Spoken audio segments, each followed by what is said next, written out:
السلام علیکم ورحمۃ اللہ وبرکاتہ۔ ایک صاحب نے ایک مسئلہ پوچھا کہ کیا غسل کرنے سے وضو بھی ہو جاتا ہے؟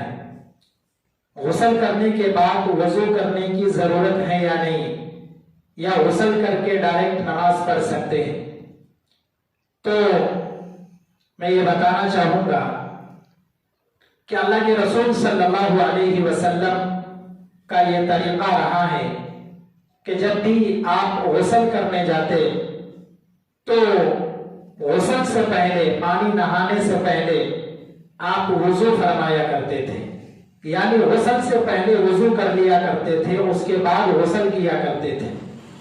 تو یہ اللہ کے رسول صلی اللہ علیہ وسلم کا طریقہ تھا، تو ہم تمام حضرات بھی ایسے ہی کریں کہ غسل کرنے سے پہلے وضو کر لیا کریں۔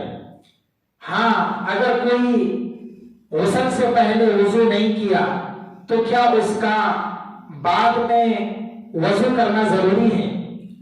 تو غسل کے بعد وضو ضروری نہیں ہے۔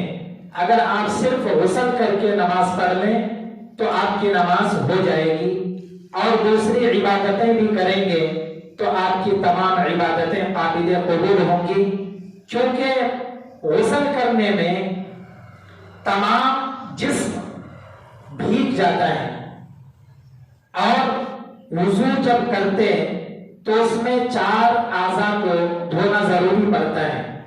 پورے چہرے کو دھونا پڑتا ہے، دونوں ہاتھوں کو، سر کا مسح اور دونوں پیروں کو دھونا ضروری ہے۔ یہ 4 فرائض ہیں۔